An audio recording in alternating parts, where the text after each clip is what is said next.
অল্প সময় এবং কম খরচে কোথাও ঘুরে আসতে চাইছেন? আজ আমি খোঁজ দেবো সেরকমই একটি শান্ত এবং সুন্দর একটি জায়গার। আমরা এখন শালকিয়া মন্দিরে প্রবেশ করছি। তোমার কেমন লাগছে শালকিয়া এসে? খুব ভালো লাগছে। হ্যাঁ, সেদিন চলে গিয়েছিলাম শালকিয়ার নয়াশিব মন্দিরে। এপার থেকে লঞ্চে করে যেতে মাত্র 5 মিনিট লাগে। আহিরিতলা ঘাট থেকে লঞ্চ করে সোজা শালকিয়া ঘাট। গঙ্গার এপার থেকে মন্দির চত্বরটি দেখা যাচ্ছে। আমরা ওই পারেই যাব। আমাদের বেশিক্ষণ অপেক্ষা করতে হয়নি, কিছুক্ষণের মধ্যেই লঞ্চ চলে এসেছিল। তারপর শালকিয়া ঘাটে নেমে কিছুক্ষণ হেঁটেই পৌঁছে গেলাম মন্দিরে। যেহেতু আমরা সন্ধ্যায় গিয়েছিলাম, তাই অন্ধকারে ভিডিওতে একটু অসুবিধা হতে পারে, কিন্তু মন্দির চত্বরটি ভীষণ সুন্দর।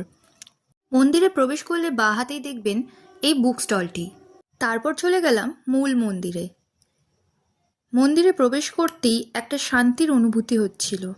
ভগবান শিবের দর্শন করে আমরা চলে গেলাম মন্দির চত্বরটি ঘুরতে। মূল মন্দিরের পাশাপাশি এখানে রয়েছে মা শেরাবালি, শ্রী বজরংবলী, রাম সীতা, রাধাকৃষ্ণ সহ আরও অনেক ছোট ছোট মন্দির। এবং মূল মন্দিরের পেছনেই রয়েছে 151 ফিটের একটি বড় শিব মূর্তি।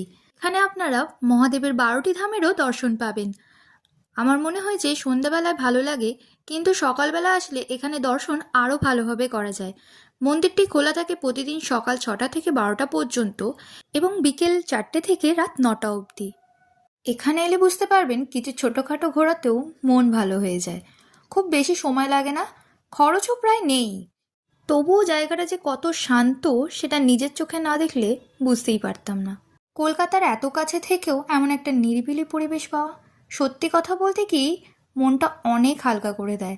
ভিডিওটি ভালো লাগলে একটি লাইক করে দেবেন এবং এরকমই সুন্দর সুন্দর জায়গা দেখার জন্য আমার চ্যানেলটিকে ফলো করে দেবেন।